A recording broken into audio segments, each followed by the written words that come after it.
25 ஆண்டுகளுக்கு பிறகு மீண்டும் தியேட்டருக்கு வரும் லகான். அமீர் கானின் கல்ட் கிளாசிக் படமான லகான் வெளியாகி 25 ஆண்டுகள் நிறைவடைவதை முன்னிட்டு ஜூன் 12, 13 மற்றும் 14 ஆகிய தேதிகளில் மீண்டும் திரையரங்குகளில் வெளியாகிறது.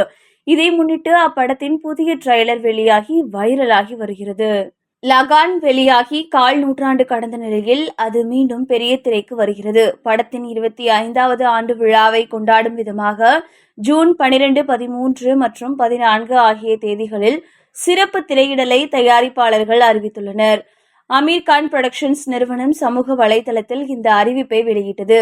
கோடிக்கணக்கான இதயங்களை தொட்ட இந்த காவியத்தின் மேஜிக்கை மீண்டும் திரையரங்குகளில் கொண்டாடுமாறு ரசிகர்களை அழைத்துள்ளது.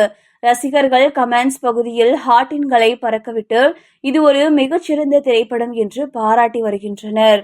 புதிதாக வெளியிடப்பட்ட ட்ரெய்லர் இந்திய சினிமாவில் நீங்கா இடம் பிடித்த இந்த படத்தின் நினைவுகளுக்கு ஒரு சமர்ப்பணமாக அமைந்துள்ளது. பிரிட்டிஷ் ஆட்சி காலத்தில் இருந்த கிராமப்புற இந்தியாவிற்கு இது நம்மை அழைத்துச் செல்கிறது. படத்தின் சக்தி வாய்ந்த கதை மற்றும் உணர்ச்சிகரமான தருணங்களை மீண்டும் நினைவூட்டுகிறது. நட்பு, தைரியம், ஒற்றுமை, காதல் மற்றும் வெற்றிக்கான போராட்டம் என லகான் படத்தை ஒரு கலாச்சார நிகழ்வாக மாற்றிய அனைத்தையும் இந்த ட்ரெய்லர் காட்டுகிறது.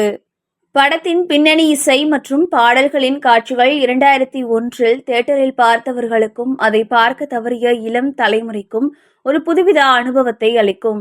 ஆஷுதோஷ் கௌரிகர் இயக்கி அமீர் கான் நடிப்பில் 2001 வெளியான Lagaan once upon a time in India திரைப்படம் விமர்சன ரீதியாகவும் வணிக ரீதியாகவும் மாபெரும் வெற்றி பெற்றது.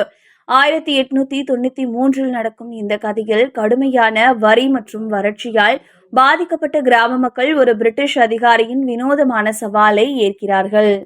தங்களுக்கு தெரியாத கிரிக்கெட் விளையாட்டில் வெற்றி பெற்றால் மட்டுமே அவர்களின் வரி ரத்து செய்யப்படும். AR ரஹ்மானின் இசை மற்றும் சிறப்பான நடிப்பு இந்த படத்தை உலகளவில் வெற்றி பெறச் செய்தது. லகான் திரைப்படம் சிறந்த வெளிநாட்டு மொழி படத்திற்கான அகாடமி விருதுக்கு பரிந்துரைக்கப்பட்டது. மேலும் தேசிய திரைப்பட விருதுகளில் 8 விருதுகளை வென்று இந்திய சினிமா வரலாற்றில் மிக முக்கியமான படங்களில் ஒன்றாக அதன் இடத்தை பிடித்துள்ளது.